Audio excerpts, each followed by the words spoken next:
Hi guys and welcome back to the channel Deepak Yadav Education.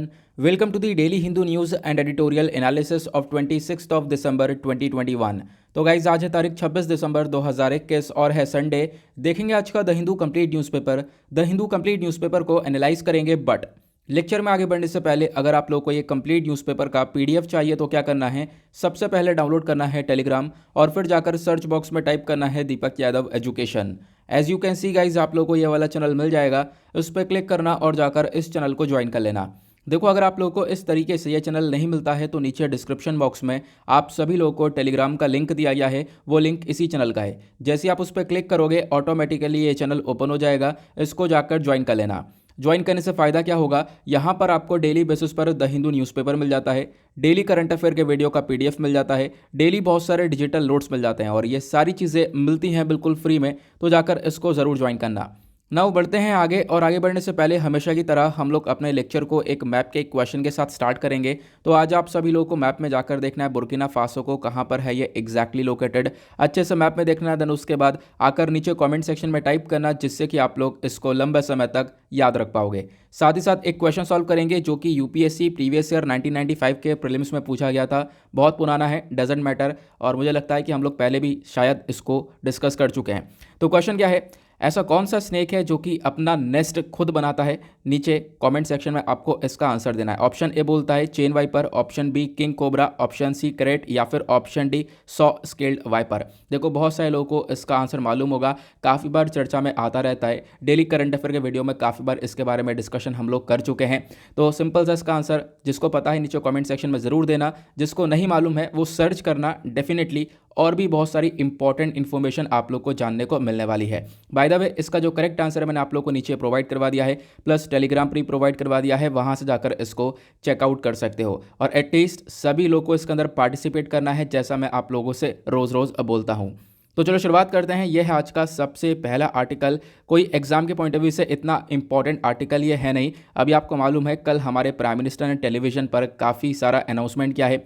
अब इन्होंने vaccination को लेकर काफ़ी चर्चा करी है, प्लस यहाँ पर जो अभी एक नया म्यूटेशन देखने को मिला है कोरोना वायरस के अंदर, उसके बारे में चर्चा करी है। इन्होंने बोला जितने भी हमारे डिसीजंस हैं, चाहे वैक्सीनेशन को हो, रिसर्च को लेकर हो, अप्रूवल को लेकर हो, हर चीज़ को लेकर हमारे डिसीजंस रेगुलरली चल रहे हैं। और फिर इन्होंने यहाँ पर बोला कि जो भी हम लोग हैं, हम लोग को कॉशन लेना पड़ेगा, हम लोग को एक तरीके से अपनी सावधानी परखनी पड़ेगी, क्योंकि आज के टाइम पर कोरोना वायरस का न्यू म्यूटेशन आ चुका है। आपने सुना होगा ओमिक्रॉन के बारे में, तो ओमिक्रॉन काफ़ी चर्चा में नज़र में आया।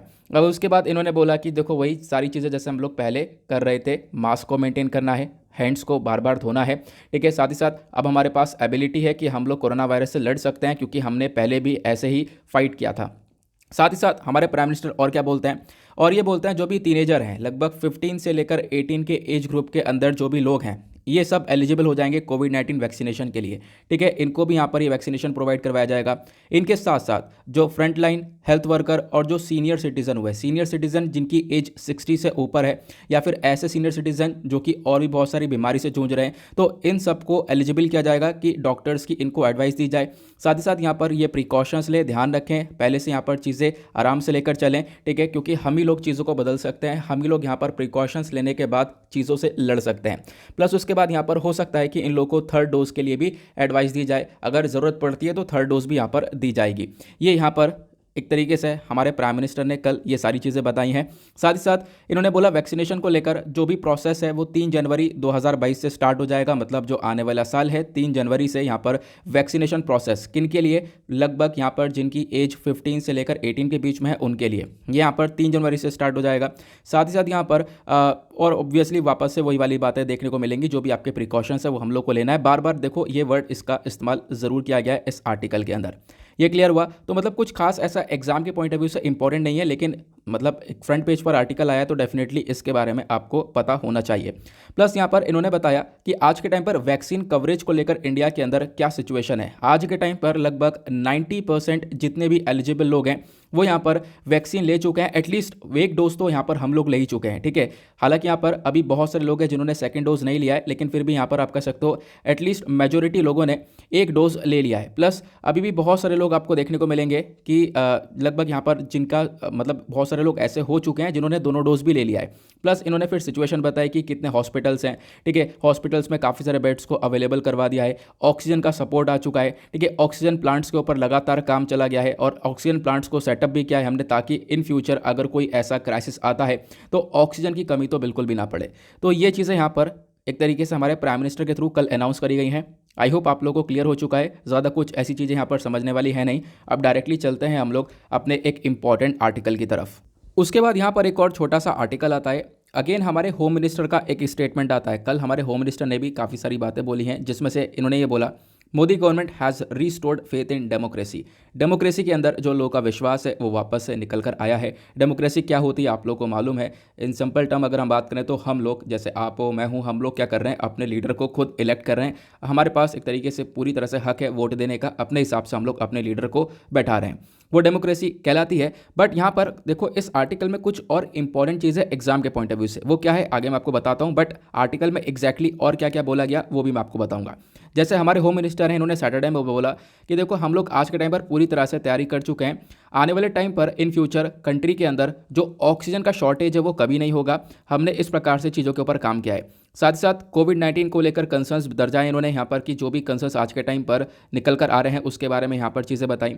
साथ ही साथ हमने ये भी देखा था रिसेंटली जब कोविड-19 का सेकेंड वेव देखने को मिला तो मेडिकल ऑक्सीजन की शॉर्टेज की वजह से बहुत सारे लोगों की जान भी गई थी। तो अब यहाँ पर ऐसा नहीं होगा और ये जो हमारे पास एक तरीके से पूरा का पूरा क्राइसिस क्रिएट हुआ था ऑक्सीजन की शॉर्टेज की वजह से, जो लोगों की जान गई थी, वो यहाँ पर उसको हमने एक अपॉर्चुनिटी के अंदर तब्दील किया और उसके बेसिस पर हमने अभी बहुत सारे ऑक्सीजन प्लांट्स के ऊपर काम किया है, उनको सेटअप किया है। तो इन फ्यूचर ऑक्सीजन की शॉर्टेज नहीं देखने को मिलेगी।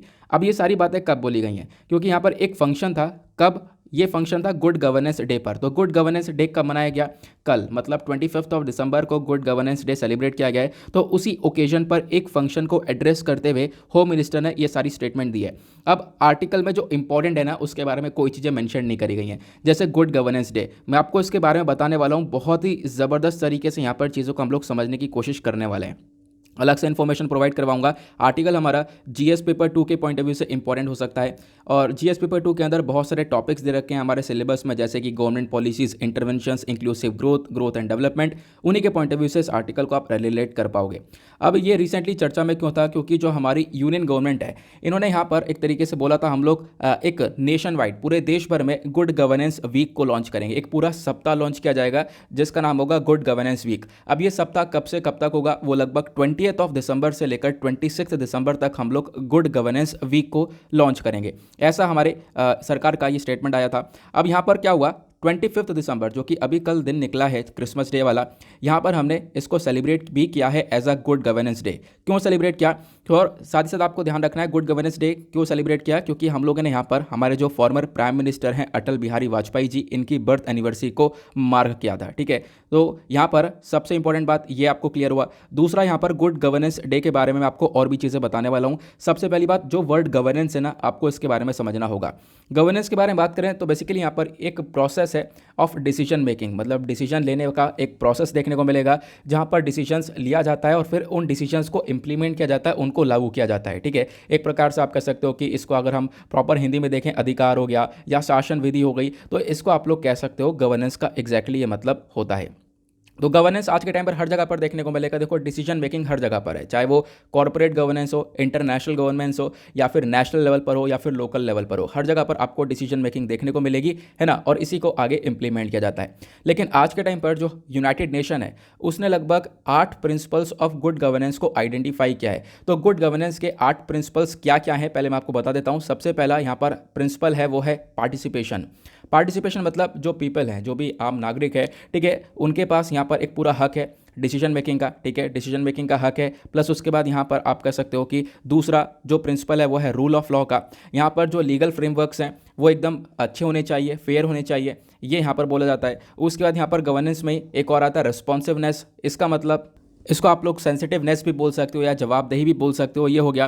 फिर उसके बाद यहाँ पर इक्विटी आता है, सारे ग्रुप्स जितने भी हैं, पर्टिकुलरली जो मोस्ट वल्नरेबल ग्रुप हैं, ठीक है, इनके पास अपॉर्चुनिटीज़ हैं कि ये अपने आप को मेंटेन कर सके, अपनी वेलबींग को मेंटेन कर सके। तो गवर्नेंस के अंदर ये सारे 8 प्रिंसिपल्स हैं। ये आपसे कहीं एग्जैक्टली पूछे नहीं जाएंगे, बस खाली मैं आप लोगों को बता रहा हूँ ताकि आप लोग इसके बारे में याद रख सको, थोड़ी सी इन्फॉर्मेशन आपके पास होनी चाहिए। उसके बाद इफेक्टिवनेस और एफिशिएंसी आता है, मतलब कि जो भी इंस्टीट्यूशंस हैं वो रिजल्ट्स को इस प्रकार से प्रोड्यूस करें कि आप कह सकते हो कि जितने भी हमारे पास रिसोर्सेज हैं, जितने भी सामान हैं, उसका हम लोग बेहतरीन तरीके से इस्तेमाल करके रिजल्ट को काफ़ी हद तक एफिशिएंटली लेकर आएँ। तो गुड गवर्नेंस के अंदर ये सारी चीज़ें आती हैं, ये 8 प्रिंसिपल्स हैं, ठीक है। ये आपको ध्यान रखना है। इसके बारे में जो भी डिसीजंस मेकर्स होते हैं इनको लेकर यहाँ पर चर्चा की जाती है। तो गवर्नेंस मतलब क्या हुआ? डिसीजन मेकिंग, जो आप यहाँ पर डिसीजन ले रहे हो। लेकिन आज के टाइम पर इंडिया के अंदर गुड गवर्नेंस को लेकर बहुत सारे चैलेंजेस आते हैं। तो यहाँ पर प्रॉपर डिसीजन मेकिंग हो नहीं पाती है। चैलेंजेस क्या क्या हैं? सबसे पहला चैलेंज है वेमेन एम्पावरमेंट। आज के टाइम पर वेमेन के पास इतनी ज़्यादा पावर्स देखने को नहीं मिलेगी और वेमेन का इतना ज़्यादा प्रॉपर रिप्रेजेंटेशन नहीं है। कहाँ पर? हमारी गवर्नमेंट इंस्टीट्यूशंस के अंदर, सरकारी मामलों में या फिर गवर्नमेंट इंस्टीट्यूशंस के अंदर वेमेन आज के टाइम पर बहुत ज़्यादा कम देखने को मिलेंगी। तो ये आप देख पाओगे, पहला चैलेंज ये है। दूसरा, करप्शन बहुत ज़्यादा है, इसकी वजह से भी प्रॉपर डिसीजन मेकिंग हो नहीं पाती है। High level of corruption India के अंदर आपको देखने को मिलेगा।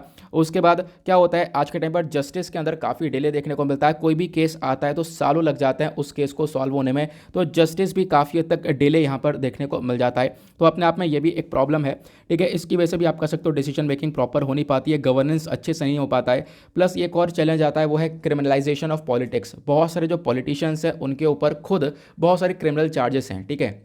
जो कि आज के टाइम पर पॉलिटिशियन बने हुए हैं उनके ऊपर खुद बहुत सारे क्रिमिनल चार्जेस देखने को मिलेंगे। तो अगेन यहाँ पर ये भी एक तरीके से गवर्नेंस के ऊपर एक बहुत बड़ा इंपैक्ट डालता है, ठीक है। लेकिन भारत आज के टाइम पर बहुत सारे इनिशिएटिव्स उठा रहा है ताकि हम लोग अपने गवर्नेंस को इंप्रूव कर सकें। जैसे कि गुड गवर्नेंस इंडेक्स हम लोग लेकर आते हैं, इसको लॉन्च किया जाता है ministry of personnel public grievance and pensions के थ्रू। तो आपको ध्यान रखना है।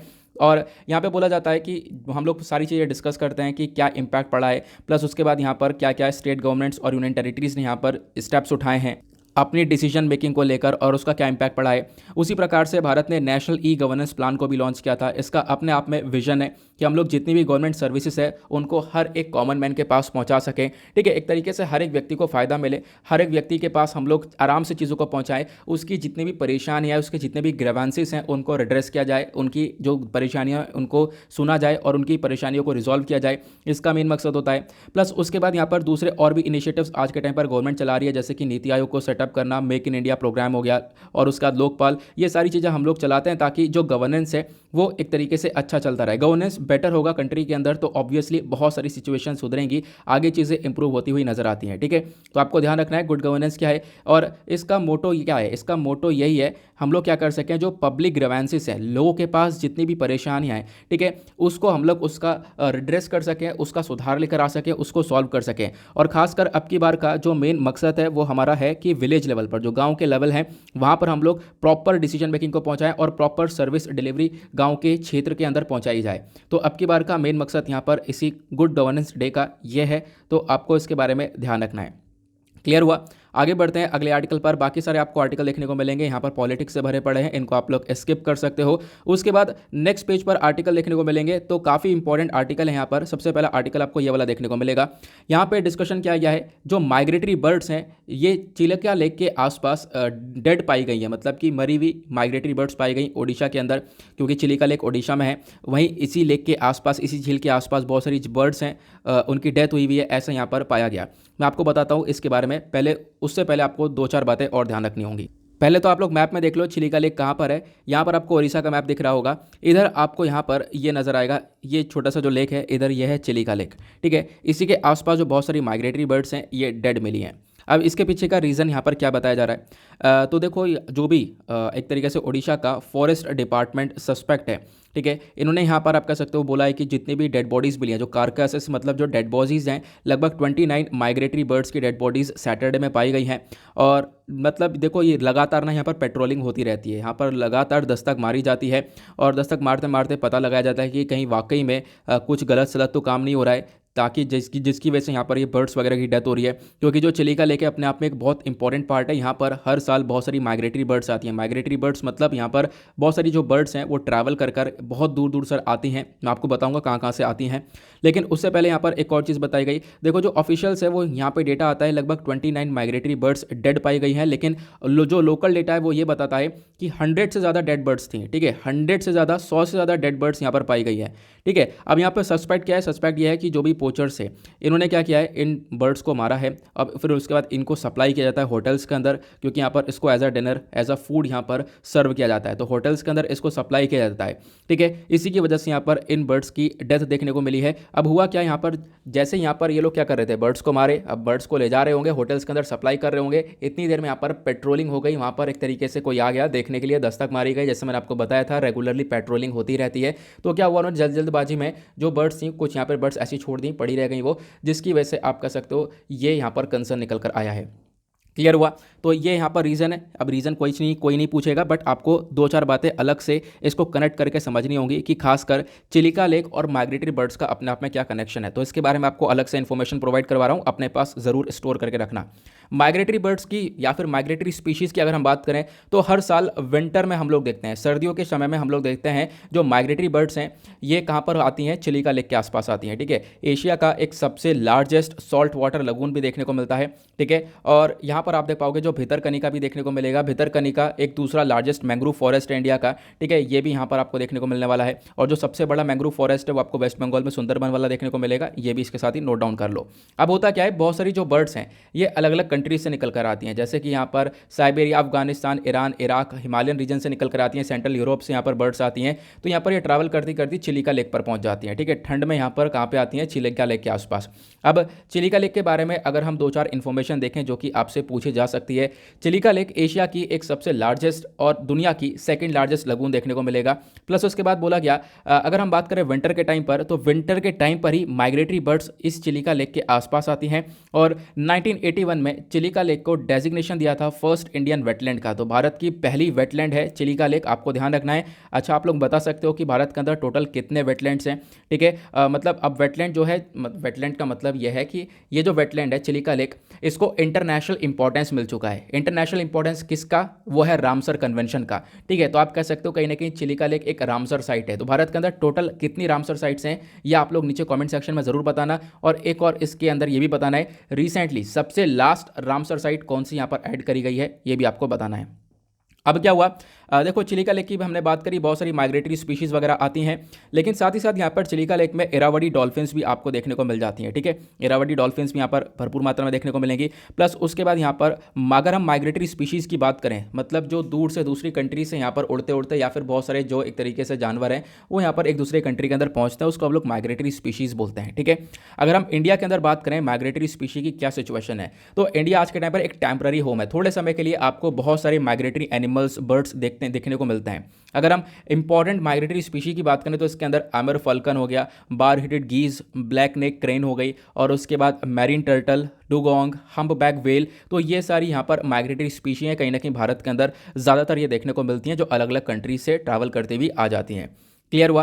क्योंकि यहाँ पर इंडिया एक तरीके से आप कह सकते हो एक इंपॉर्टेंट पार्ट बन जाता है। आप कह सकते हो बर्ड्स के लिए अगर हम बात करें तो बर्ड के लिए एक फ्लाईवे बन जाता है। कैसे? आप कह सकते हो सेंट्रल एशियन फ्लाईवे बन जाता है, जो कि लगभग आर्कटिक और इंडियन ओशन के बीच में पड़ जाता है, जिसकी वजह से यहाँ पर आप देख पाओगे जो भी बर्ड्स हैं वो यहाँ पर फ्लाई करते करते इंडिया के चिलिका लेक के आसपास सबसे ज़्यादा देखने को मिलेगी। सबसे ज़्यादा यहाँ पर चिलिका लेक के आसपास वो माइग्रेटरी बर्ड्स रुकती हैं। तो मैंने आपको बताया सर्दियों के समय में आती हैं वो, लगभग दिसंबर के समय पे, आज मतलब जैसे दिसंबर ये महीना चल रहा है, इस समय पर ये माइग्रेटरी बर्ड्स आती हैं। और फरवरी के आसपास या मार्च के आसपास जैसे जैसे गर्मी बढ़ जाती है, गर्मी बढ़ने के बाद यहाँ पर ये बर्ड्स वापस से यहाँ से माइग्रेट कर जाती हैं आगे बाकी ठंड की तरफ, आर्कटिक ओशन की तरफ।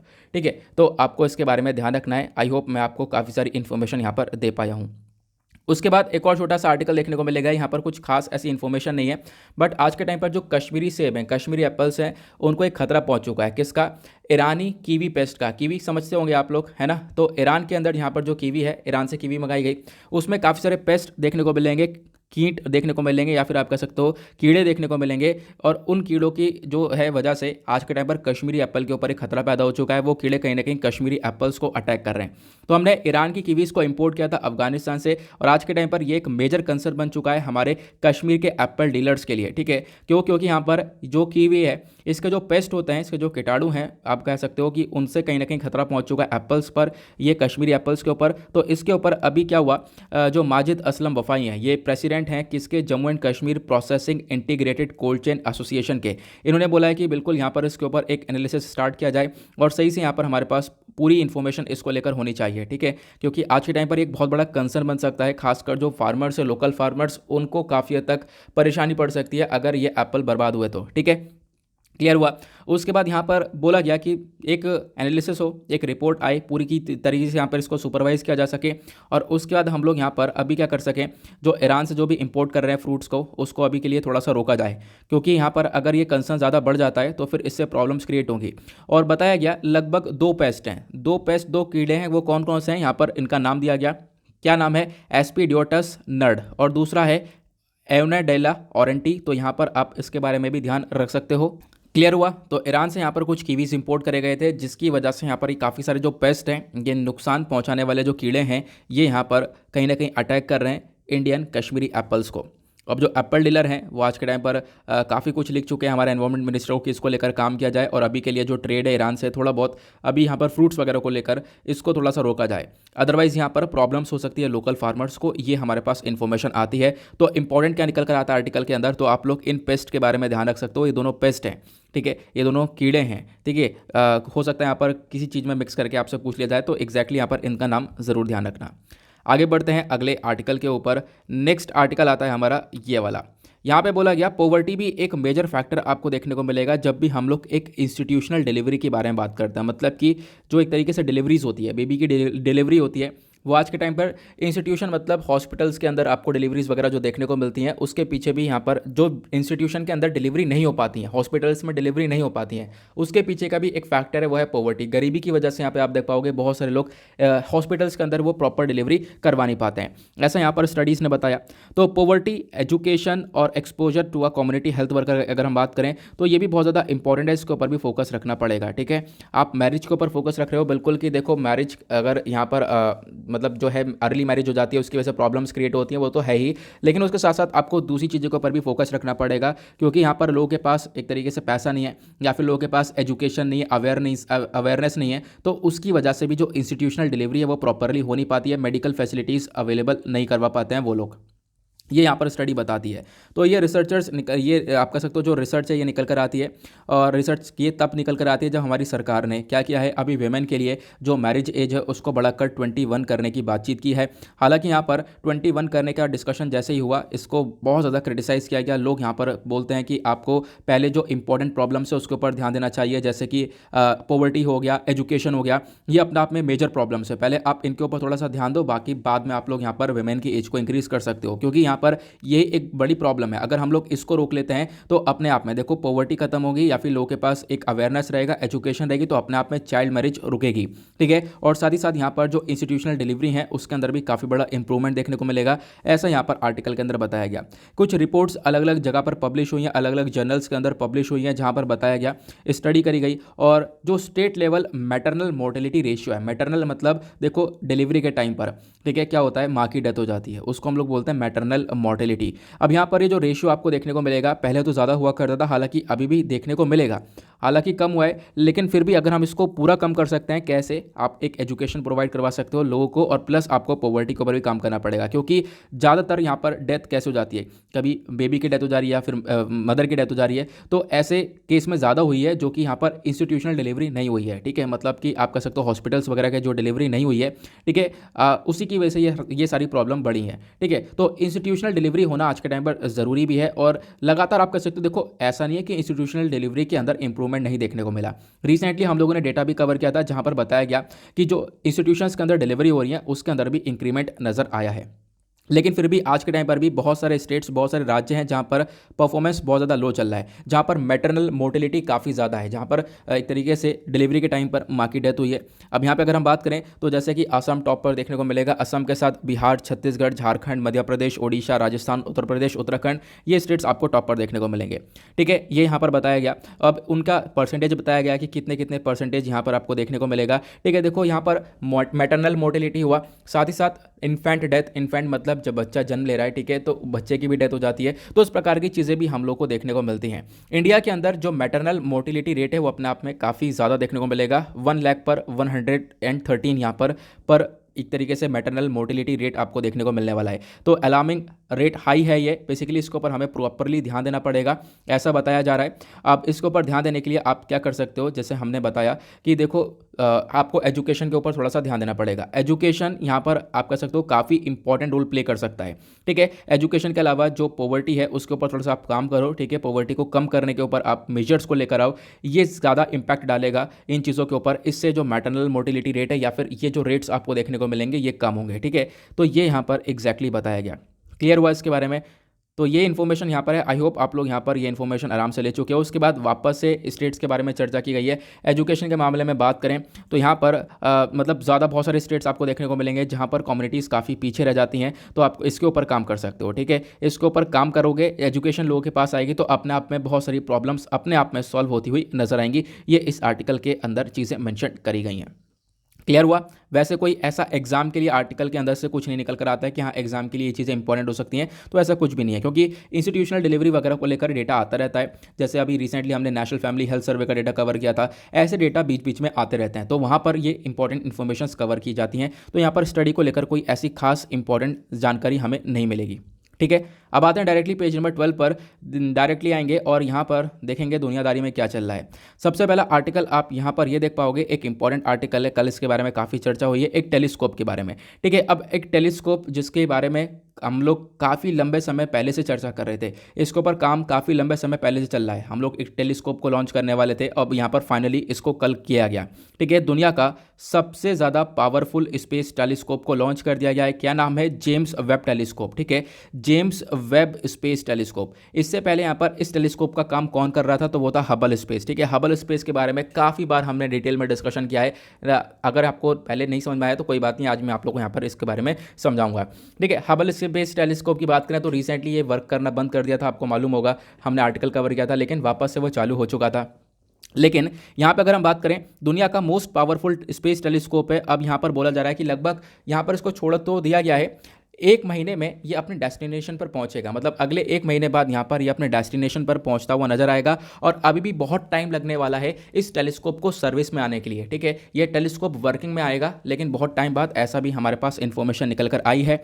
अगर हम लोग बात करें यहाँ पर तो लगभग आप कह सकते हो कि बहुत टाइम बाद हमने इसके ऊपर बहुत लंबे समय से काम किया है, और अब जाकर यहाँ पर चीज़ें सफल होती हुई नजर आई हैं। ये जो टेलीस्कोप है इसको बहुत दूर छोड़ने वाले हैं हम लोग, अर्थ से लगभग 9,30,000 माइल्स अवे यहाँ पर इसको हम लोग छोड़ने वाले हैं। ठीक है, उसके बाद बोला गया यहाँ पर ये जो टेलीस्कोप है इसके अंदर बहुत सारा पैसा खर्चा है, बहुत सारा टाइम खर्चा गया है, और ये सारा टाइम देखते हैं आगे कितना वैल्यूएबल नज़र आएगा। डेफिनेटली वैल्यूएबल नज़र आएगा।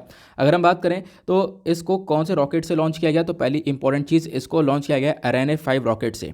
ठीक है, कहाँ से लॉन्च किया गया? फ्रांस के गुयाना से यहाँ पर लॉन्च किया गया, जो फ्रेंच गुयाना वाला रीजन है, गुयाना से यहाँ पर इसको लॉन्च किया गया है। वहाँ पर एक स्पेस सेंटर है, कोरो स्पेस सेंटर, वहीं से यहाँ पर इस जेम्स वेब स्पेस टेलीस्कोप को लॉन्च किया गया। ठीक है, ये आप देख पाओगे इस रॉकेट से लॉन्च किया जा रहा है। ठीक है, इस रॉकेट का नाम मैंने आप लोगों को बताया, सैटरडे में, मतलब कल ही ये काम किया गया। अब यहाँ पे बोला जा रहा है कि देखो इससे क्या होगा, ये इससे डेफिनेटली अब टेलीस्कोप को भेज रहे हैं हम लोग, तो इससे फ़ायदा क्या होगा? इससे बहुत सारे फ़ायदे होंगे। पहली चीज़ तो आपको ध्यान रखना है, ये अभी इसको 1 महीने लगने वाला है अपने डेस्टिनेशन तक पहुंचने के लिए। ठीक है, जहाँ के लिए हमने इसको छोड़ा है वहाँ तक पहुँचने के लिए लगभग अभी इसमें 1 महीना और लगेगा। उसके बाद यहाँ पर बोला गया साइंटिस्ट को ये मदद प्रोवाइड करवाएगा, हमारे साइंटिस्ट समझ पाएंगे कि किस प्रकार से यूनिवर्स बना है, यूनिवर्स का ऑरिजिन कैसे हुआ है। क्योंकि अभी तक हम लोग ज़्यादातर किस चीज़ के ऊपर स्टडी करते हैं? प्लैनेट्स के ऊपर स्टडी करते हैं, ठीक है, या फिर पृथ्वी के ऊपर स्टडी करते हैं, तो इन सब चीज़ों के ऊपर स्टडी ज़्यादा चलती है, सोलर सिस्टम के ऊपर स्टडी चलती है। लेकिन अब यहाँ पर ये जो टेलीस्कोप है ये थोड़ा सा फोकस इस प्रकार से करेगा कि हमारा जो यूनिवर्स है वो कैसे बना है, कैसे ऑरिजिन हुआ है। ठीक है, अब जो ये जेम्स वेब टेलीस्कोप है, इसका जो नाम है जेम्स वेब, ये किस बेसिस पर रखा गया? तो यहाँ पर एक फॉर्मर नासा के डायरेक्टर थे, ठीक है, उन्हीं के नाम पर रखा गया है। अब जेम्स वेब के साथ साथ टक्कर का एक और टेलीस्कोप है, वो है हबल। हालांकि हबल टेलीस्कोप को बहुत पहले लॉन्च किया गया था, ठीक है। आज के टाइम पर हबल टेलीस्कोप का मतलब आप कह सकते हो कि इसको काउंटर करने के लिए, मतलब इसके एक बहुत ज़्यादा एडवांस लेवल है। कौन सा? जेम्स वेब टेलीस्कोप, जिसको अभी कल लॉन्च किया गया, ठीक है। तो आपको ध्यान रखना है, जेम्स वेब और उसके बाद हबल, ये दोनों बहुत ज़्यादा इंपॉर्टेंट है। क्वेश्चन डेफिनेटली यहाँ पर इसके बारे में बन सकता है। तो अगर हम बात करें तो जो हमारा पूरा का यूनिवर्स है, पूरा यूनिवर्स बने हुए लगभग यहाँ पर 14 बिलियन ईयर्स हो चुके हैं, ठीक है, 14 बिलियन साल हो चुके हैं यूनिवर्स को बने हुए, ठीक है। तो अब यहाँ पर हमें पता ये लगाना है कि किस प्रकार से यूनिवर्स पूरी तरह से ओरिजिन हुआ है। तो इसी को लेकर यहाँ पर अब ये जो टेलीस्कोप है वो सर्चिंग करेगा और काफ़ी कुछ डिस्कशन करके हम लोग को रिपोर्ट्स प्रोवाइड करवाएगा। अगर हम हबल टेलीस्कोप की बात करें, जो पुराना वाला टेलीस्कोप है जो कि आज के टाइम पर वर्क कर रहा है, ठीक है, तो इसने भी हमें बहुत सारी इन्फॉर्मेशन दी है, ठीक है। इसको हमने लॉन्च किया था, इसने भी बहुत सारी इन्फॉर्मेशन प्रोवाइड करवाई है। तो आज के टाइम पर हम लोग देख पाएंगे, हम लोग पता लगा पाएंगे कि किस प्रकार से जो हमारी गैलेक्सीज हैं, पहली गैलेक्सीज कौन सी थी, पहले गैलेक्सी कैसे एग्जिस्ट हुई है, पहला स्टार कैसे बना था, ठीक है। तो ये सारी इन्फॉर्मेशन हम लोग को पता चल जाएगी, ठीक है। अब यहाँ पर इसके ऊपर काम किया जाएगा। उसके बाद यहाँ पर इसका जो मिरर है, जो कि ऑब्वियसली मिरर है, रिफ्लेक्शन के लिए यहाँ पर मिरर काम करेगा। मिरर दोनों के अंदर देखने को मिलेगा। मिरर लगाया गया है 6.5 मीटर्स का, लगभग 21 फीट इन डायमीटर का ये मिरर आपको देखने को मिलेगा। और यहाँ पर जो हबल टेलीस्कोप है उसके अंदर भी ये मिरर देखने को मिलता है। हबल के टेलीस्कोप से ये जो नया वाला टेलीस्कोप है, इसके अंदर शीशा जो है वो काफ़ी बड़ा लगाया गया है, ऐसा यहाँ पर बताया गया।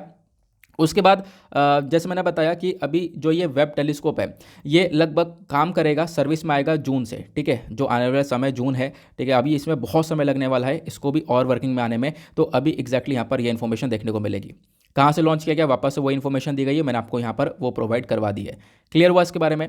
अब यहाँ पर मैं आपको 2-4 इन्फॉर्मेशन और प्रोवाइड करवाता हूँ। सबसे इंपॉर्टेंट बात, अभी भी हमें चीज़ें ये क्लियर नहीं हुई कि ये जो जेम्स वेब स्पेस टेलीस्कोप है ये एग्जैक्टली काम करेगा क्या, इसका मेन ऑब्जेक्टिव क्या रहेगा। कुछ पॉइंट्स हमारे पास पूछे जाएँ तो हम लोग क्या लिख पाएंगे।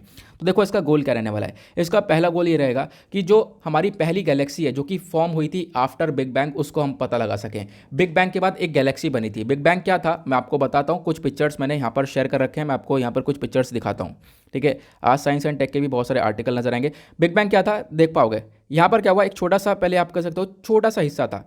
बिग बैंग यहाँ पर ये है, और बिग बैंग क्या हुआ, ये अपने आप में एक्सपेंड होता रहा। पहले हमारा यूनिवर्स इतना सा था, फिर ये यूनिवर्स ऐसे बढ़ता रहा, ठीक है। डार्क एजेस लड़ते रहे, ऐसे यहाँ पर इंक्रीज होते रहे।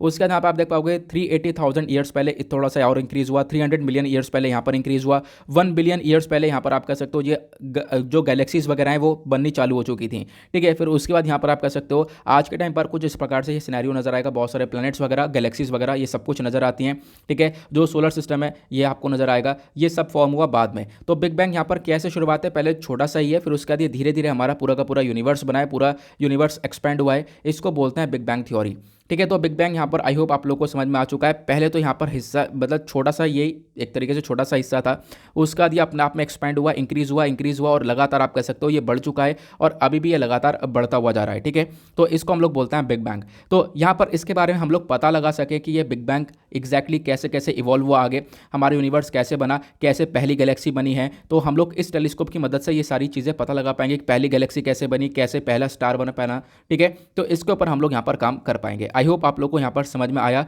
कि इस टेलीस्कोप का मेन काम क्या है। इन दोनों के बीच में क्या डिफरेंस है, देखो एक तरफ जेम्स वेब टेलीस्कोप हुआ, एक तरफ हबल टेलीस्कोप, दोनों के बीच का क्या डिफरेंस है यहाँ पर चीज़ें मेंशन कर दी गई हैं। इनके डिज़ाइन के बारे में बताया गया कि किस प्रकार से डिज़ाइन किया गया, कैसे लॉन्च किया गया। लेकिन इनके दोनों के अंदर कॉमन चीज़ें भी देखने को मिलेंगी। कॉमन चीज़ें क्या है, देखो यहाँ पर क्या है, अर्थ के जो मतलब आप कह सकते हो कि ये जो दोनों हैं ये कहाँ पे लोकेटेड है, एक तरीके से जो अबव अर्थ एटमॉस्फेयर, जो अर्थ का एटमॉस्फेयर है उससे ऊपर यहाँ पर लोकेटेड है स्पेस के अंदर। प्लस उसके बाद यहाँ पर दोनों के अंदर मिरर का इस्तेमाल किया गया है ताकि हम लोग यहाँ पर चीज़ों को कलेक्ट कर सकें, एक तरीके से लाइटनिंग का इस्तेमाल कर सकें। उसके बाद दोनों तरफ आप कह सकते हो दोनों के अंदर ही सोलर पैनल्स लगाए गए हैं। सोलर पैनल्स की मदद से क्या होगा, हम लोग यहाँ पर एक तरीके से सनलाइट का इस्तेमाल करेंगे as a source of power, ठीक है। अब सोलर पैनल की मदद से इनको एनर्जी मिलेगी और उस एनर्जी की मदद से यहाँ पर ये जो टेलीस्कोप्स है ये वर्क करते हुए नजर आएंगे। आई होप आपको क्लियर हुआ। उसके बाद यहाँ पर इसका और क्या काम रहेगा, पहली तो पॉइंट क्लियर हो चुका है कि हाँ कैसे बिग बैंग बना है, ठीक है, और कैसे पहली गैलेक्सी बनी है, इसके ऊपर काम किया जाएगा। उसके बाद कैसे हम लोग की जो गैलेक्सीज है वो जो एक तरीके से हम लोग कौन सी गैलेक्सी में रहते हैं, मिल्की वे गैलेक्सी के अंदर, ठीक है। तो यहाँ पर ये कैसे इवॉल्व हुई है, यहाँ पर इसके बारे में एक इन्फॉर्मेशन हमें मिलेगी, ठीक है। उसके बाद और भी बहुत सारी इन्फॉर्मेशन मिलेगी कि किस प्रकार से जो स्टार्स हैं या फिर किस प्रकार से जो प्लैनेट्स हैं वो बने हैं, प्लानिटरी सिस्टम कैसे बना है, ठीक है, उसके बारे में हम लोग को इन्फॉर्मेशन पता चलेगी। तो ये अलग अलग इन्फॉर्मेशन जो कि हमें पता चलने वाली है। प्लस हम लोग और भी चीज़ें पता लगा पाएंगे कि दूसरे प्लैनेट्स पर कितना ज़्यादा पोटेंशियल है लाइफ का, ठीक है, ये भी चीज़ें हम लोग पता लगा पाएंगे। तो ये सारा काम इस टेलीस्कोप से करने वाले हैं। क्लियर हुआ गया है ना? तो समझ में आ चुकी हैं सारी चीज़ें। अगर समझ में आ चुकी हैं तो फटाफट वीडियो को लाइक कर देना, लाइक करना भूल गए मजे मजे में। तो देखो बहुत से लोग तो वीडियो को ओपन करने से पहले लाइक कर देते हैं, उनके लिए सच्ची बहुत बहुत थैंक यू। लेकिन और भी लोग यार ध्यान में आ गया होगा तो फटाफट लाइक कर देना, एक सपोर्ट मिलता है। और टारगेट मैंने 5 के लाइक का रखता हूँ, पिछली बार भी रखा था। अब पिछली बार नहीं पहुँचा, उससे पहले ज़रूर पहुँचता था। आज भी आज को मतलब आज कोशिश करना है इसको 5 के लाइक्स तक इस पूरे वीडियो को पहुँचा दो ना। यहाँ पर और भी बहुत सारे आर्टिकल्स दे रखे हैं जो कि हमारे लिए एग्जाम के लिए इंपॉर्टेंट नहीं है, इनको आप लोग स्किप कर सकते हो। अब आते हैं आज के हमारे संडे के न्यूज़पेपर पर, संडे के न्यूज़पेपर के एक इंपॉर्टेंट पार्ट पर, ठीक है। साइंस एंड टेक का एक इंपॉर्टेंट पार्ट होता है, आप लोगों को मालूम है। अब साइंस एंड टेक के बहुत सारे डिस्कशन नहीं हो पाते हैं, मुझे पता है, लेकिन आज हम लोग यहाँ पर डिस्कशन करेंगे। वैसे तो हम लोग पहले से डिस्कशन कर रहे हैं, पिछला भी डिस्कशन हमने साइंस एंड टेक का किया था और आज भी यहाँ पर इसका डिस्कशन करेंगे। तो 3 आर्टिकल हैं साइंस एंड टेक पर। एक आर्टिकल यह है, जानेंगे मैग्नेटर क्या होता है, ठीक है। उसके बाद यहाँ पर ये वैक्सीन के बारे में चर्चा करता है, इसको आप स्किप कर सकते हो। उसके बाद एक आर्टिकल ये है जहाँ पे चर्चा की गई है डिमेंशिया के बारे में। डिमेंशिया अपने आप में एक प्रॉब्लम है, ब्रेन से रिलेटेड प्रॉब्लम है, ठीक है। उसको कैसे हम लोग ट्रीट कर सकते हैं उसके बारे में बताया गया आर्टिकल में। उसके बाद एक आर्टिकल ये देखने को मिलेगा यहाँ पर, ये एक इंटरेस्टिंग है। इंटरेस्टिंग क्या है कि आपने देखा होगा एक अच्छी खुशबू है और एक गंदी खुशबू है। तो गंदी खुशबू हम लोगों को पहले पता चल जाती है कि हाँ भाई यहाँ से बदबू आ रही है ना। तो यहाँ पर उसके बारे में डिस्कशन किया गया, ऐसा क्यों, ठीक है। हमारे बॉडी पार्ट में ऐसा कौन सा यहाँ पर चीज़ है जिसकी वजह से यहाँ पर हम लोग को स्मेलिंग के बारे में सारी चीज़ें पता चलती हैं, इसके बारे में हम लोग समझेंगे। बट पहले हम लोग इसी आर्टिकल से स्टार्ट करते हैं। यहाँ पे चर्चा की गई है डेमेंशिया को लेकर। देखो पहले डेमेंशिया क्या है मैं आपको ये बताता हूँ ताकि आप लोग आर्टिकल के बारे में अच्छे से क्लियर कर पाओ। और डेमेंशिया आज के टाइम पर दुनिया भर की, मैं भारत की नहीं बता रहा, दुनिया भर की कितनी बड़ी प्रॉब्लम है उसको भी मैं आपको बताने वाला हूँ।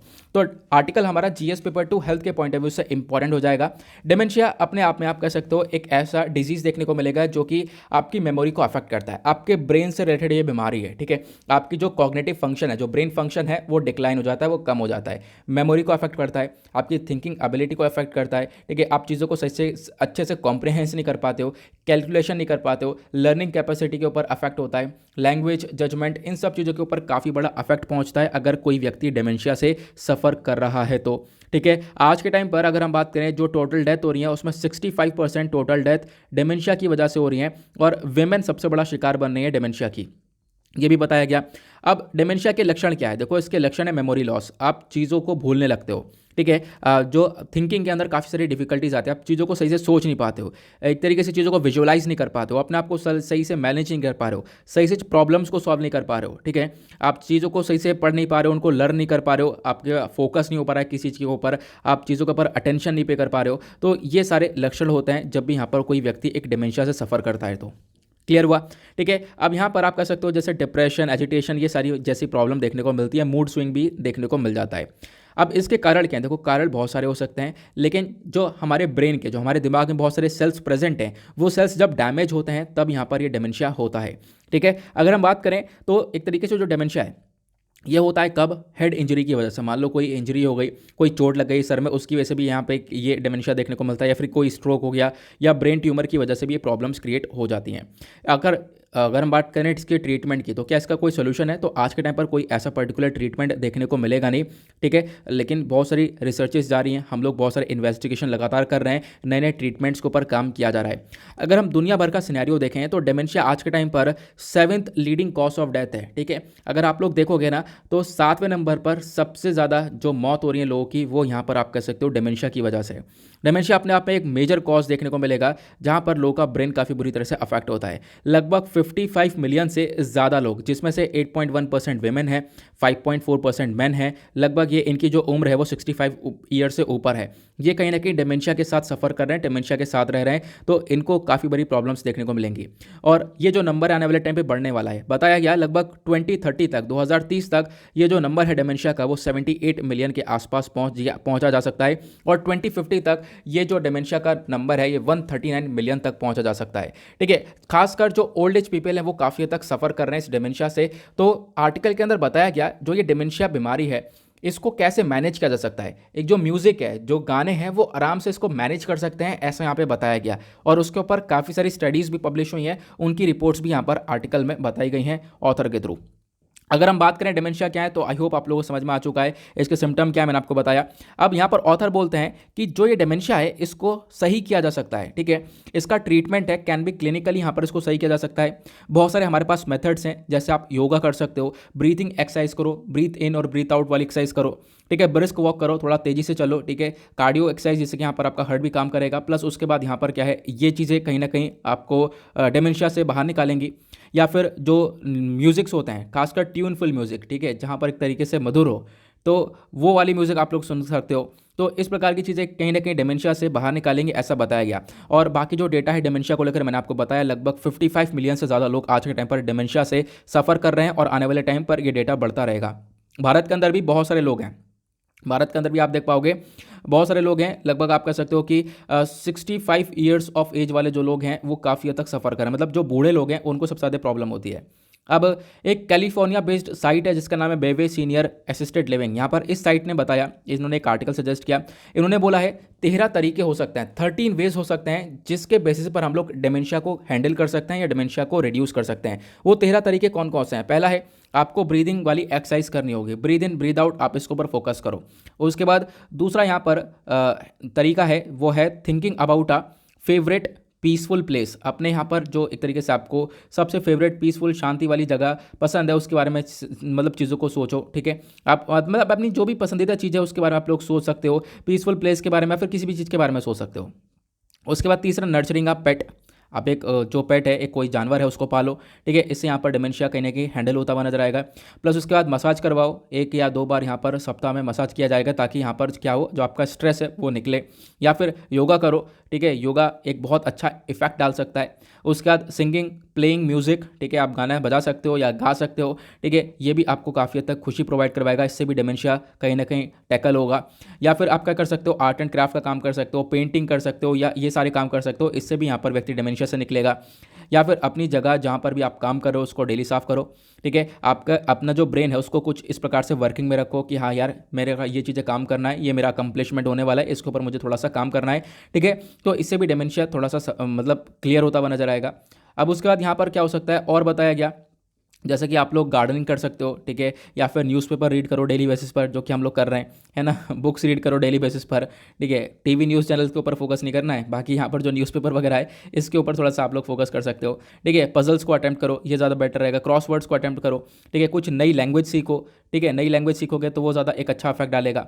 या फिर आप कुकिंग वगैरह कर सकते हो, ऑफकोर्स किसी की हेल्प ले लो, लेकिन कुकिंग वगैरह भी कर सकते हो, ठीक है। या फिर आप कर सकते हो कि जो आपकी शेल्फ्स वगैरह है उसको क्लियर करो, आपकी जो पुरानी फाइल्स हैं उनको निकालो, जो मतलब एक कुछ ना कुछ आपके ब्रेन का जो है उसको थोड़ा सा वर्किंग में डालो, अपने आपको जो आपके आसपास का एनवायरमेंट है उसको एंजॉय करो।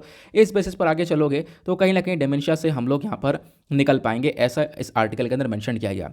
उसके बाद बोला गया यहाँ पर एक और सोल्यूशन है। सोल्यूशन क्या है, जब व्यक्ति 2 लैंग्वेज यहाँ पर देव लैंग्वेज का काम करेगा, एक लैंग्वेज एक्स्ट्रा सीख लेगा, तो फिर उससे भी यहाँ पर डिमेंशिया कहीं ना कहीं टैकल होता बना रहेगा।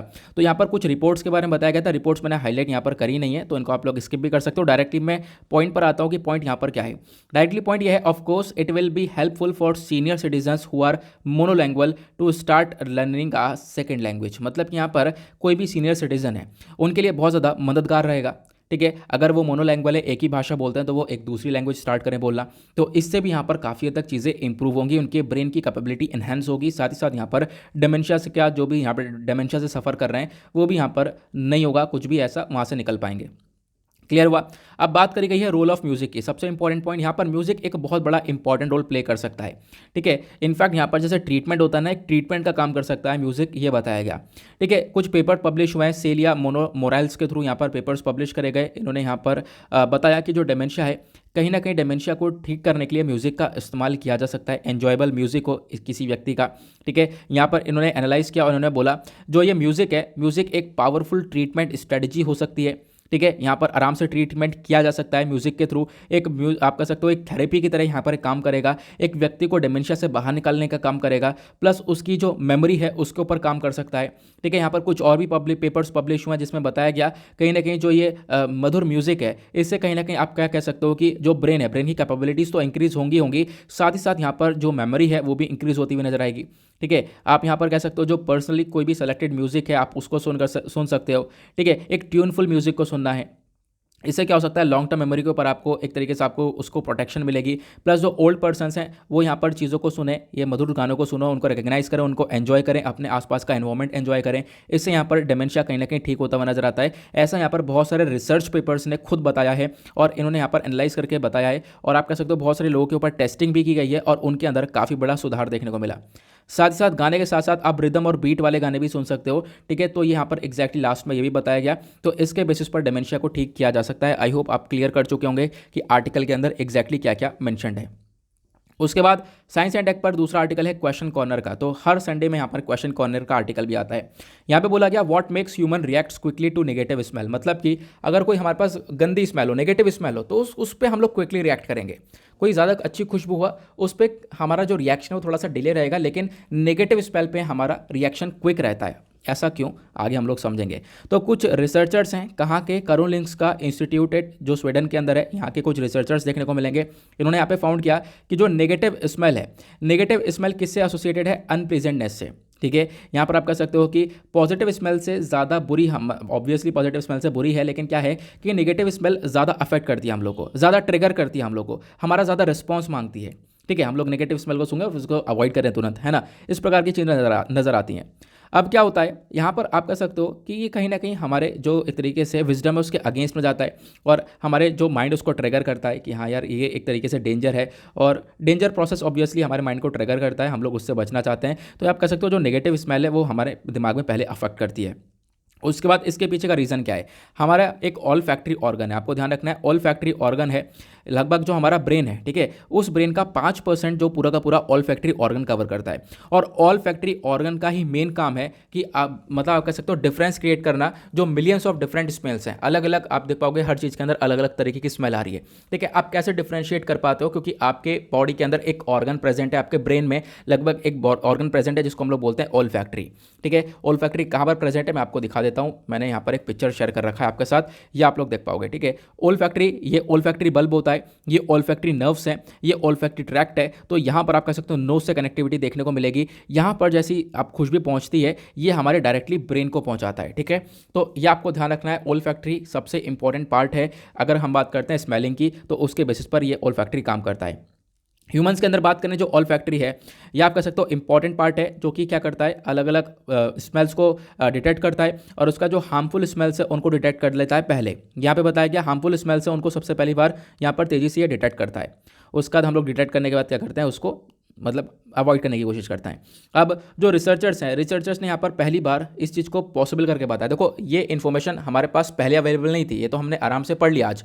ठीक है। पहले हमारे पास अवेलेबल नहीं थी। इन सब चीज़ों को अवेलेबल करवाया गया रिसर्चर्स के थ्रू, एक रिपोर्ट्स के थ्रू, एक एनालिसिस करने के बाद। ठीक है। इन्होंने यहाँ पर लोगों के थ्रू यहाँ पर कुछ एनालिसिस किया, कुछ एक्सपेरिमेंट्स किया और मेजर किया कि जो ह्यूमन का ऑल फैक्ट्री बल्ब है, मैंने आपको दिखाया अभी पूरा पिक्चर के अंदर ऑल फैक्ट्री बल्ब क्या है। तो ऑल फैक्ट्री बल्ब यहाँ पर किस प्रकार से काम करता है और जो स्मेल्स हैं ये ऑल फैक्ट्री बल्ब पर टकरा कर डायरेक्टली आप कह सकते हो ये सिग्नल देता है हमारे ब्रेन को। ठीक है। और ब्रेन को सिग्नल देने के बाद हम तुरंत क्या करते हैं, उस स्मेल के ऊपर रिएक्शन देते हैं। ठीक है। तो ये यहाँ पर मेन काम किसका है, ऑल्फैक्टरी बल्ब का। ये बताया गया कि जो भी स्मेल्स हैं उसको लेकर ऑल्फैक्टरी बल्ब का एक मेन काम होता है। 3 एक्सपेरिमेंट्स को किया गया था इसी के बेसिस पर और तीनों एक्सपेरिमेंट्स के अंदर हमने देखा है यही काम किया गया। ठीक है। यहाँ पर आप कह सकते हो कि लोगों से पूछा गया उनका एक्सपीरियंस किस बेसिस पर रहा है और आप कह सकते हो कि कुछ पॉजिटिव कुछ नेगेटिव स्मेल्स वगैरह यहाँ पर अलग अलग ट्राई करवाई गई थी। इस प्रकार की चीज़ें देखने को मिली हैं और इनमें रिस्पॉन्स के अंदर जो सबसे बड़ी बात बोली है कि हम लोगों को पहली जो स्मेल सूंघने में आई है वो है नेगेटिव स्मेल। ठीक है। हर प्रकार की स्मेल सुंघाई गई लेकिन जो नेगेटिव स्मेल है वो ब्रेन में पहले चढ़ी है, ऐसा यहाँ पे बताया गया। और क्या होता है, जो नेगेटिव स्मेल है वो डायरेक्टली सिग्नल देती है हमारे मोटर कॉर्टेक्स को। मोटर कॉर्टेक्स क्या होता है ये भी मैंने आपको पिक्चर में दिखा रखा है, मैं आपको दिखाता हूँ। ऑल्फैक्टरी बल्ब ये हुआ, यहाँ से डायरेक्टली यहाँ पर सिग्नल पहुँचता है, कहाँ पर, ऊपर मोटर कॉर्टेक्स के अंदर। ठीक है। ये आप लोग देख पाओगे, ये हुआ मोटर कॉर्टेक्स। तो यहाँ पर आप कह सकते हो सिग्नल पहुँचता है, इसके बेसिस पर यहाँ पर मतलब बोला गया लगभग 300 मिली सेकेंड्स के अंदर ये, अगर हम लोग कोई गलत स्मेल मतलब नेगेटिव स्मेल सूंघते हैं तो 300 मिलियन सेकेंड्स के अंदर ये डायरेक्टली स्मेल हमारे ब्रेन तक पहुंच जाती है। तो मतलब बहुत तेज़ी से, खासकर बोला गया है, सिंपल सा फंडा ये है, पॉजिटिव स्मेल से ज़्यादा नेगेटिव स्मेल ज़्यादा अफेक्ट करती है हमारे ब्रेन को। नेगेटिव स्मेल ज़्यादा पहले चढ़ जाती है, उसके पीछे का रीज़न हमारा ओल्फैक्टरी बल्ब देखने को मिलेगा। ओल्फैक्टरी ऑर्गन का मेन रोल होता है। क्लियर हुआ? आगे बढ़ते हैं। उसके बाद एक और हमारा साइंस एंड टेक का आर्टिकल है, वो यहाँ पर ये देखने को मिलेगा। अब यहाँ पर बात की गई है सॉरी, यहाँ पर बात की गई है मैग्नेटर के बारे में। अब मैग्नेटर क्या है, देखो उसके बारे में डिस्कशन किया जा रहा है, मैं आपको बताता हूँ। कुछ स्टडीज़ करी गई हैं, स्टडीज़ के थ्रू बताया गया जो स्टार्स होते हैं, जो सितारे होते हैं, ये बहुत सारे जो स्टार्स होते हैं वो बहुत बड़े होते हैं, सन से भी ज़्यादा 10 से 25 गुना ज़्यादा बड़े देखने को मिलते हैं। होता क्या है, स्टार टूटते हैं, अपने आप पे श्रिंक होते रहते हैं, छोटे होते रहते हैं, और फिर उन्हीं से बनता है न्यूरॉन स्टार। तो न्यूरॉन स्टार क्या होता है, जो बड़े स्टार से टूटकर बन रहा है वो न्यूरॉन स्टार होता है, ध्यान रखना। और आज के टाइम पर स्मॉल नंबर ऑफ जो न्यूरॉन स्टार्स हैं, मतलब न्यूरॉन स्टार से ही मैग्नेटर बनता है।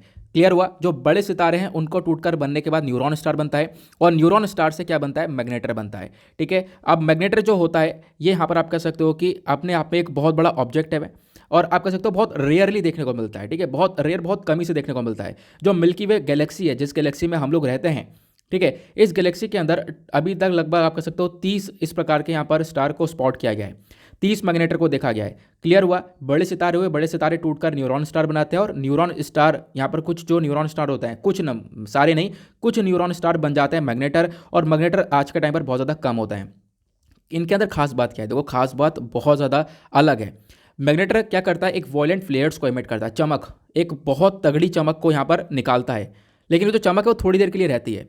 ठीक है, यहाँ पर आप कह सकते हो कि ये जो चमक है वो बहुत थोड़ी देर के लिए रहती है, और इसको ऑब्जर्व किया जा सकता है। और क्या है ये, आप कह सकते हो कि जब ये थोड़े समय के लिए रहती है ना, इसी वजह से हमारे लिए चैलेंज है इसको ऑब्जर्व करना, लेकिन फिर भी यहाँ पर इसके ऊपर रिसर्चेज जारी हैं।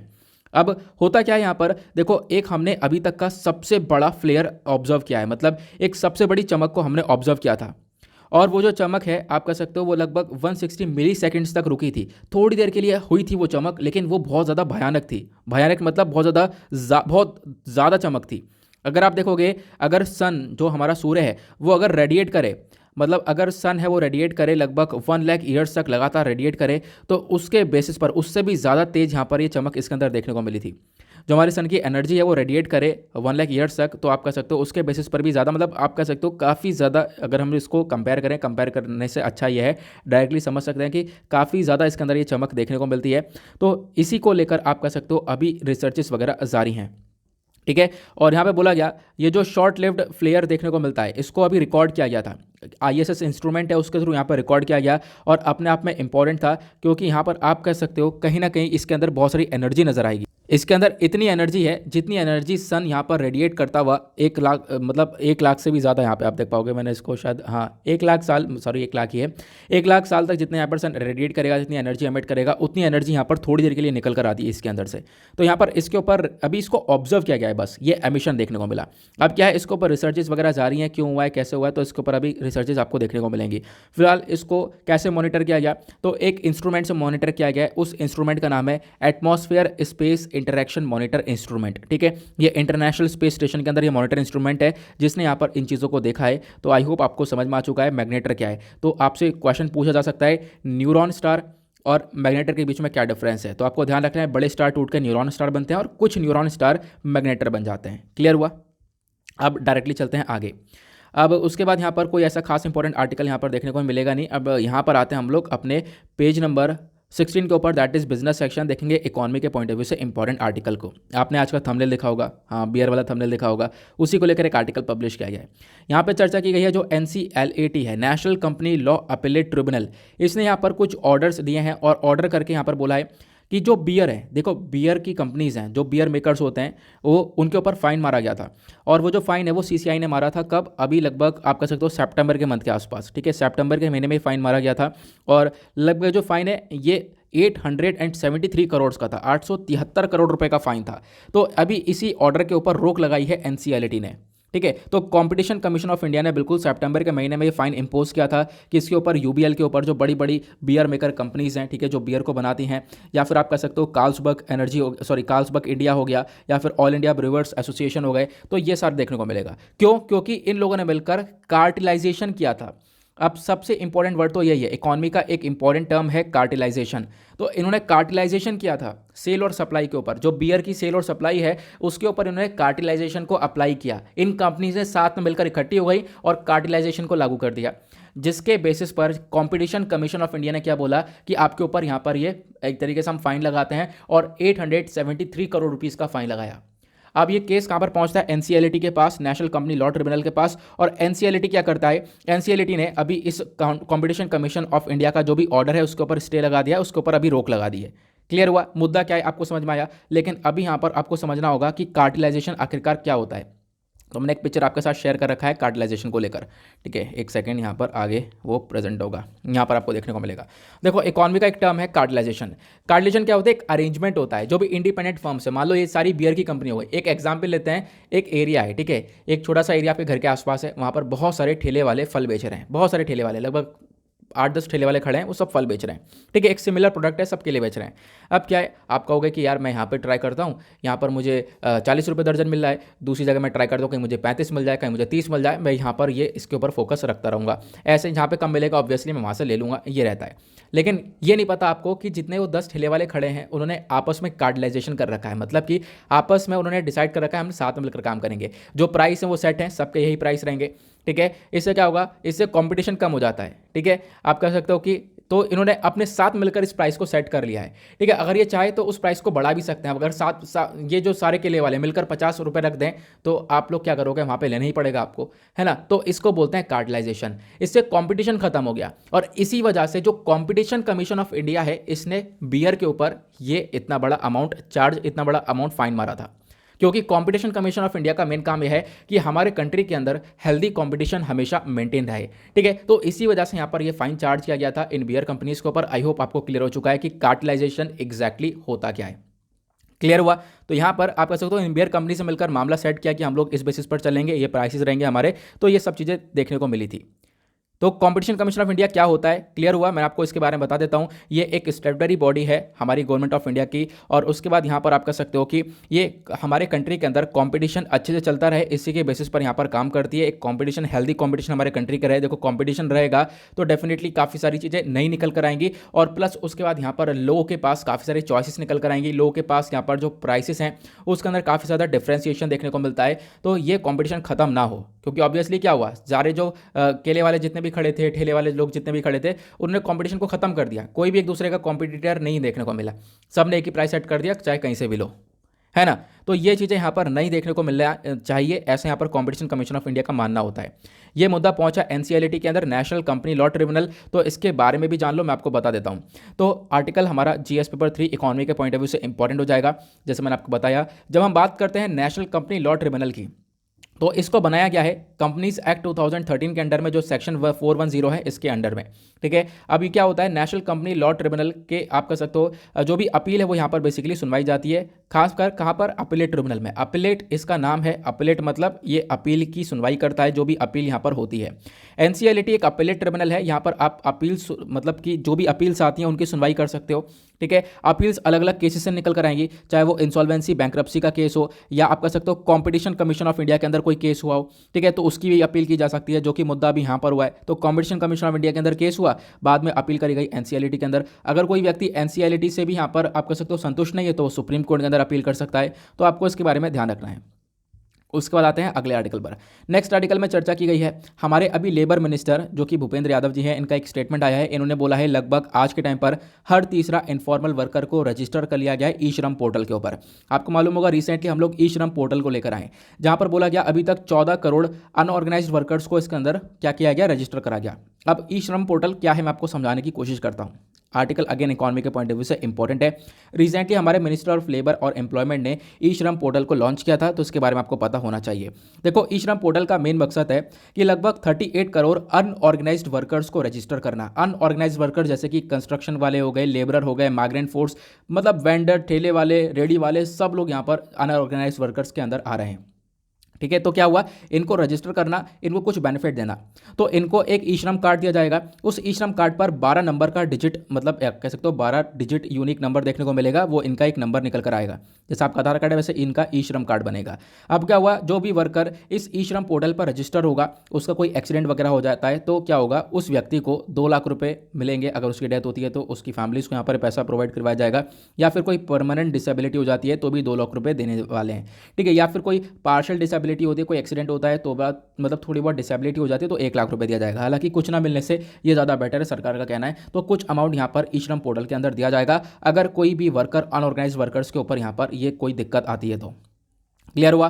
तो ई श्रम पोर्टल को हम लोग लेकर आए क्योंकि सुप्रीम कोर्ट ने डायरेक्शन दिया था हमारी सरकार को कि भाई आपको अनऑर्गेनाइज वर्कर्स के लिए भी कुछ करना चाहिए। ठीक है, उनके लिए भी यहाँ पर कुछ वेलफेयर बेनिफिट्स को लेकर आओ। तो इसी वजह से यहाँ पर ये काम किया गया था। आई होप आपको क्लियर हो चुका होगा कि आखिरकार ये ई श्रम पोर्टल है क्या और यहाँ पर अनऑर्गेनाइज वर्कर्स कौन से होते हैं। जो लेटेस्ट डेटा इसने यहाँ पे बताया कि आज के टाइम पर लगभग आप कह सकते हो कि हर 3 में से एक इनफॉर्मल सेक्टर का जो भी वर्कर है उसको ई श्रम पोर्टल पर रजिस्टर कर लिया गया है। टोटल अभी हमने देखा लगभग यहाँ पर इसको रिसेंटली लॉन्च किया गया था, तो अभी 4 महीने के अंदर अंदर 14 करोड़ लगभग वर्कर्स को हम लोग क्रॉस कर चुके हैं। आने वाले टाइम पर हम लोग और भी बहुत सारे वर्कर्स को अपने ई श्रम पोर्टल पर लाने वाले हैं, इनको रजिस्टर करने वाले हैं, जिससे कि इनको काफ़ी बेनिफिट मिलेगा। कुछ ना मिलने की बजाय ये एक छोटा सा बेनिफिट इन लोगों को मिल जाएगा। आई होप आप लोगों को यहाँ पर ये भी क्लियर हो चुका है। तो ये कुछ आर्टिकल्स थे। ठीक है, यहाँ पर इसी के साथ हमारा न्यूज़पेपर एनालिसिस आज का समाप्त होगा, क्योंकि बाकी स्पोर्ट्स सेक्शन है, स्पोर्ट्स सेक्शन में भी कोई ऐसा खास आर्टिकल देखने को मिलेगा नहीं जो एग्जाम के लिए इंपॉर्टेंट हो। ठीक है, आई होप को आपको सारी चीज़ें एक एक करके क्लियर हो चुकी हैं। तो फटाफट यार वीडियो को लाइक कर देना, एक सपोर्ट कर देना और वीडियो को आगे पहुँचा देना। नाउ मिलते हैं आप लोगों से नेक्स्ट वीडियो में। आज के लिए bye bye, have a nice day, thank you and जय हिंद।